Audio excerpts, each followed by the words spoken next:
popping today?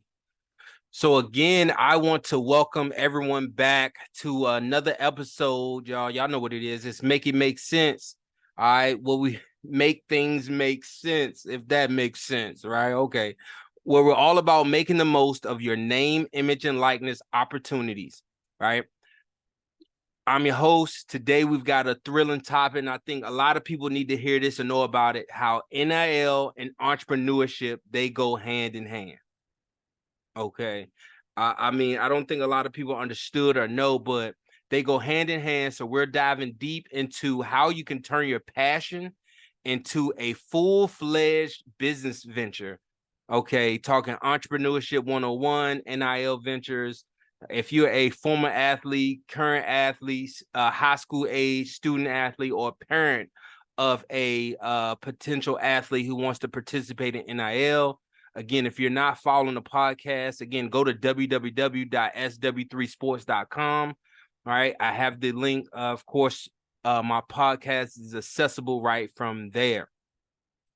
One thing we know about NIL is that NIL has opened doors to more than just endorsements, sponsorships. It's your ticket to entrepreneurship. And I don't think a lot of people are truly understanding that NIL is basically a young athlete starting their own business. That's what they're doing, right? It's allowing them to take their passion and turn it into a successful business venture.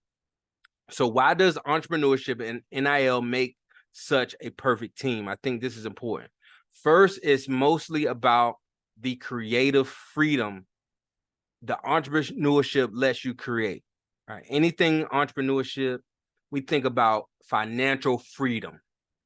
Okay, before we thought about that, only investments or brick and mortar business. That's what we think about when we think of financial freedom. We think of business. So entrepreneurship, that's a way to create that freedom and how you can shape your future to exactly the way you envision it.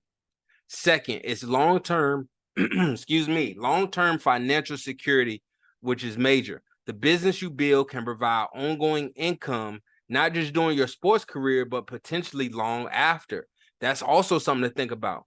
When we think about brands, sponsorships, building residual passive income opportunities that could last years, potentially decades, if you are managing it correctly. So furthermore, in this episode, we're serving up the recipe for turning your passion into profit. Here's the main course, okay? The first thing I do want to talk about is identifying your passion. Okay, so in the next few seconds, a minute or so, I'm going to guide you through the process of pinpointing what truly excites you. We're going to take what right now may be a hobby to you or just some interest, and we're going to help you identify what really makes your heart race, right? That's really key.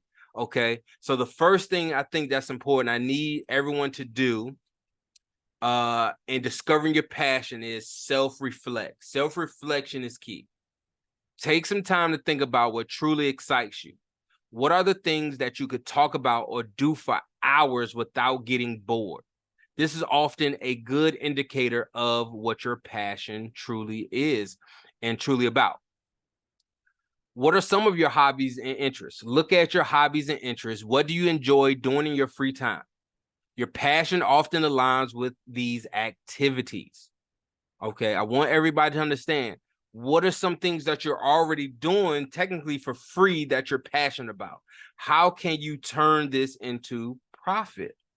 Okay. Next thing you want to do is, in identifying that passion, is seek feedback. It's very important because sometimes it can be challenging to identify what your own passions are. Ask friends and families what they think you're passionate about. That may be something that can help steer you in the right direction. Their insights really might surprise you. So I think that's very important that we take that in consideration. Something else I want you to consider is the impact. Okay, think about the kind of impact you want to make in the world. This is very important to me. If you know, the impact that I'm trying to make in the world is to enrich, empower, and educate others. Here with this NIL is just simply a tool that I am utilizing with my sport management background, my background in media and marketing, My background in negotiations, of course, been in the sales and retention space for almost a decade at this point, so these things align with my passion, and I'm also a certified trainer and facilitator, public speaker. All right. So these things ignite my passion. So this is why I got into sports and why NIL right now is really the perfect thing right now, or vehicle, I would say, because it aligns with myself, and also being a former collegiate athlete in football and tennis, so that experience also helps ignite that passion. All right, that was number one when I'm talking about the recipe. It's 3 parts to this recipe. That's number one. Number two, building a business plan. Okay. Once you've got that passion, it's time to turn it into a plan. We'll provide tips on structuring a business plan, finding your niche, and setting clear goals. This is why being a partner with SW3 Sports, or just at least one of our consultation or marketing packages, can definitely assist you, right? So when I talk building a business plan, here's what I'm thinking, right? First, you're going to have to do your market research. Okay, begin with in-depth market research. Who are your potential customers? Okay, when you think potential customers, think of what's the demand for your product or services. What are you providing? Is there competition in your area? And if so, how can you differentiate yourself? And the reason I say this is because things are going to differ based on state. Okay, because there's certain laws and legislation per state, meaning there's going to be certain opportunities that may or may not be available in certain areas. So continue to do your market research. That's important. Your niche selections. Define what your niche is, right? What specific area within your passion are you going to focus on? It's often better to start small and expand as you grow. So let's think selection. Are you starting a merch store, right? This is really, for a beginner, and I would just say anybody getting started with the business, I think the best thing and something that I specialize in is creating custom website designs that can connect, appointments, bookings, as well as online virtual events, as well as a merch store, right? So you can sell merchandise, right? You can sell your own merchandise, things of that nature. So find out where you want to be in that niche, right? Some people may say, hey, I want to start a sports podcast. You can do that and actually be able to receive revenue, gifts, funding, sponsorships, and things like that, maybe for your podcast. That's just some examples. Okay. Next, you want to set goals and objectives. Set clear and measurable goals. That's very important to create SMART goals. Okay. What do you want to achieve in the short term as well as the long term? Because this is going to provide a roadmap for you and your business.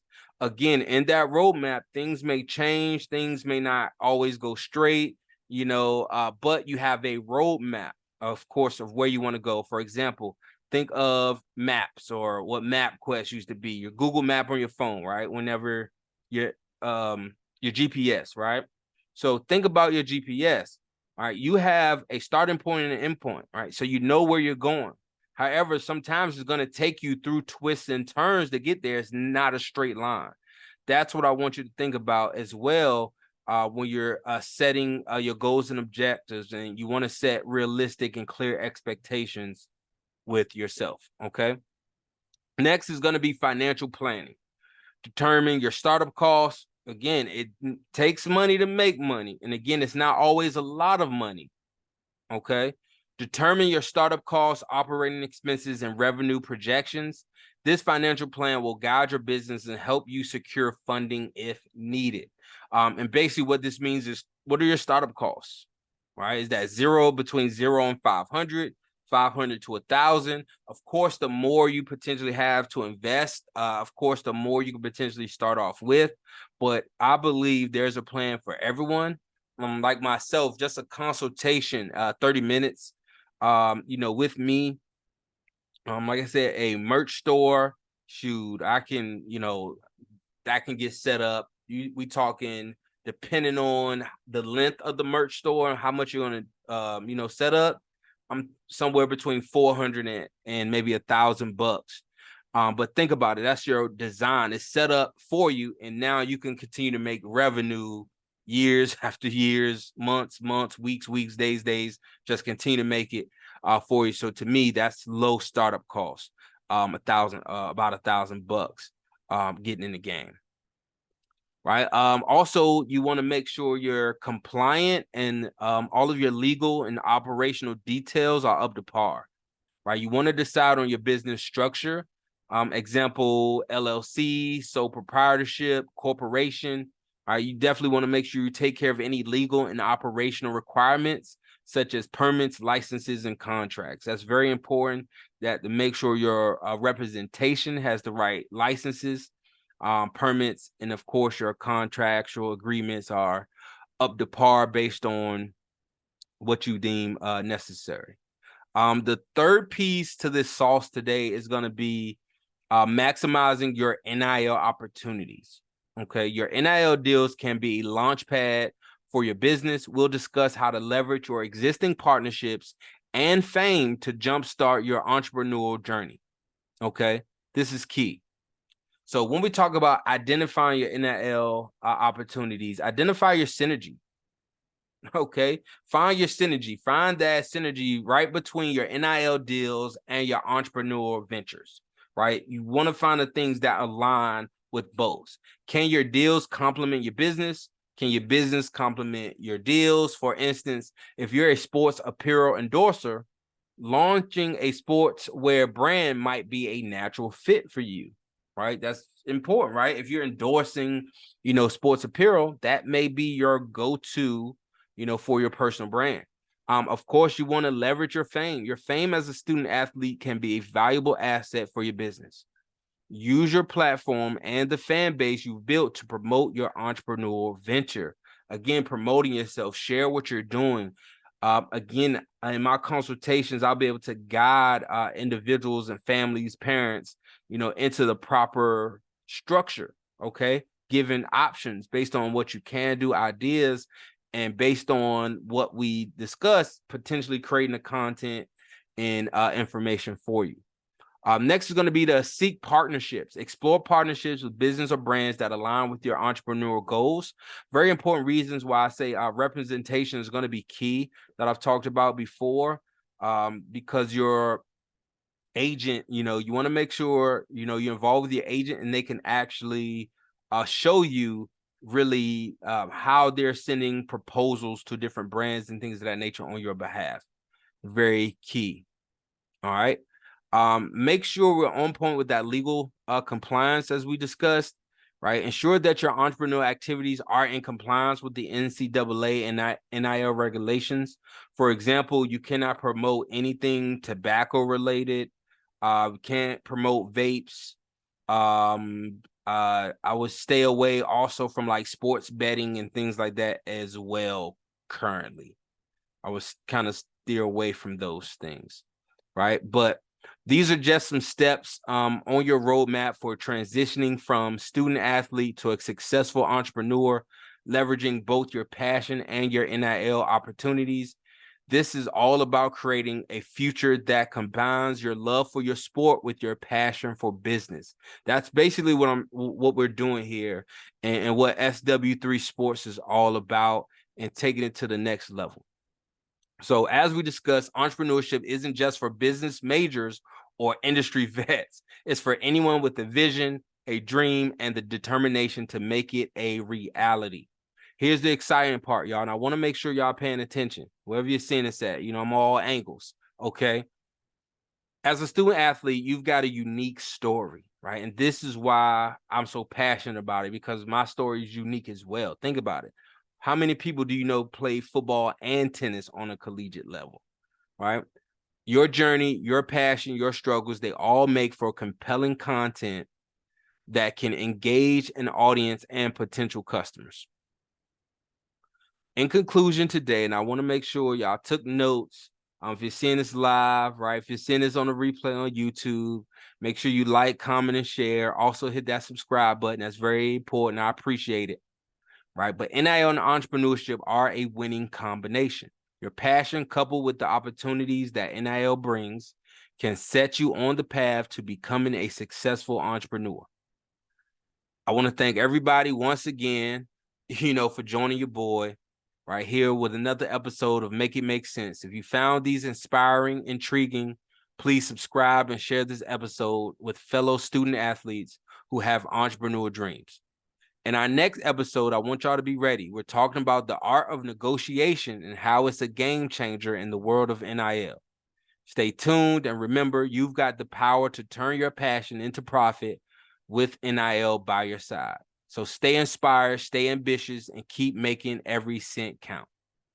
Right? I want to see everybody on this other side, because the bottom, y'all, that's way, way too crowded.